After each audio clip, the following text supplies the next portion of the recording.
Selamat pagi, saudara-saudaraku, anggota jemaat dan simpatisan GKI Pahlawan yang dikasihi dan diberkati oleh Tuhan. Hidup kita ini adalah kesempatan.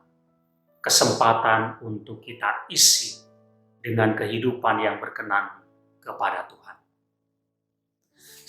Mungkin saudara pernah mendengar berita tentang satu keluarga yang bermaksud untuk pergi bersama-sama dengan mengendarai mobil dengan tujuan untuk berekreasi atau melakukan sesuatu di satu tempat bersama-sama.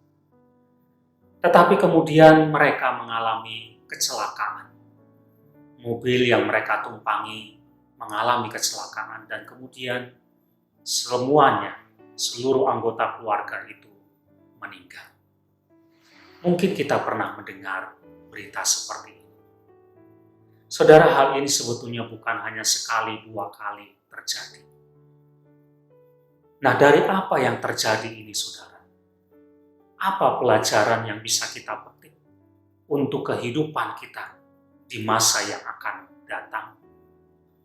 Saudara, sesungguhnya ada banyak peristiwa, ada banyak pengalaman, entah itu terjadi pada orang lain atau mungkin terjadi pada diri kita sendiri. Itu sesungguhnya adalah pelajaran yang berharga supaya kehidupan kita di masa yang akan datang lebih baik.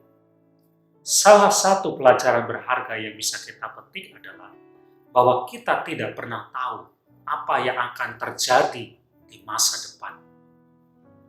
Apakah kehidupan kita di masa depan akan lebih baik, akan berhasil, akan sukses, akan senang, atau sebaliknya, kehidupan kita begitu buruk, ada kecelakaan, ada musibah.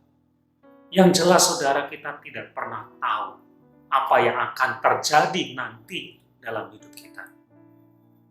Pelajarannya adalah bahwa kita harus waspada, kita harus hati-hati, kita harus berjaga-jaga. Kalau kita tidak menghendaki sesuatu yang buruk itu terjadi dalam hidup kita, maka kita harus waspada, kita harus hati-hati.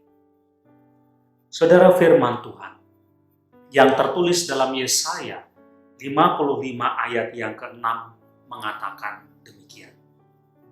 Carilah Tuhan selama Ia berkenan ditemui. Berserulah kepadanya selama Ia dekat. Dari semua pengalaman peristiwa yang terjadi itu, kita mau belajar untuk terus mencari Tuhan, mendekatkan hidup kita kepada Tuhan. Selama masih ada waktu, selama masih ada kesempatan. Oleh karena itu, saudara, dalam segala kerapuhan kita, karena kita tidak pernah tahu apa yang akan terjadi dalam hidup kita, entah itu baik, entah itu buruk, lebih baik kita belajar untuk terus mendekatkan diri kepada Tuhan, mencari Tuhan, hidup dekat dengan Tuhan. Karena ketika kita bersama dengan Tuhan, apapun yang terjadi, entah itu baik, entah itu buruk, kita tidak akan goyah, kita tidak akan takut dan khawatir. Kenapa? Karena kita hidup dekat dengan Dia. Amin.